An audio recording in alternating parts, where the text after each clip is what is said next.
Thus the heavens and the earth were completed in all their vast array. By the seventh day, God had finished the work he had been doing. So on the seventh day, he rested from all of his work. Then God blessed the seventh day and made it holy, because on it he rested from all the work of creating that he had done. This is the account of the heavens and the earth when they were created, when the Lord God made the earth and the heavens. Now no shrubs had yet appeared on the earth, and no plants had yet sprung up, for the Lord God had not sent rain on the earth, and there was no one to work the ground. But streams came up from the earth and watered the whole surface of the ground. Then the Lord God formed the man from the dust of the ground, and breathed life in his nostrils, and the breath of life, and the man became a living being. Now the Lord God had planted a garden in Eden in the east, and there he put the man he had formed. The Lord God made all kinds of trees grow out of the ground, trees that were pleasing to the eyes and good for food.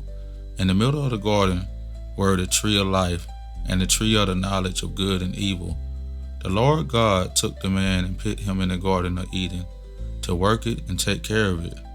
And the Lord God commanded the man, "You are free to eat from any tree in the garden, but you must not eat from the tree of the knowledge of good and evil, for when you eat from it, you will certainly die."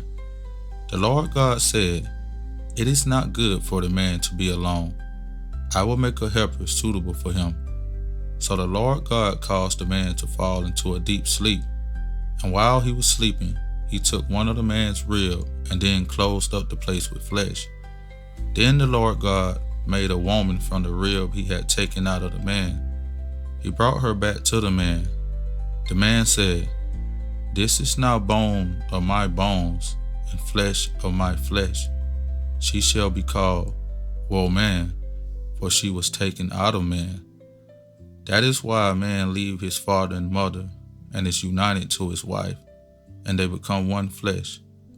Adam and his wife were both naked, and they felt no shame. In Genesis chapter 2, we see God's creation brought to life, not just in form, but in relationships, rhythm, and purpose. God paused on the seventh day to rest, not because he needed it, but to set a pattern for us. How often do we pause to breathe, to reflect, to rest in him? We're also reminded that we're stewards of what God has given us. Eden wasn't just a paradise to enjoy. It was a place to work and care for. And today, God calls us to tend the gardens in our lives, our families, our faith, our friendships, with that same devotion. And finally, we see God's design for companionship. It is not good for a man to be alone.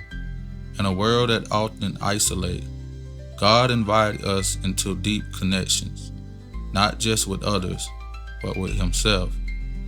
So as you go about your day, ask yourself, where is God calling me to rest?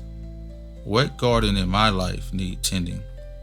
And how can I walk in obedience to his word, even when it's hard?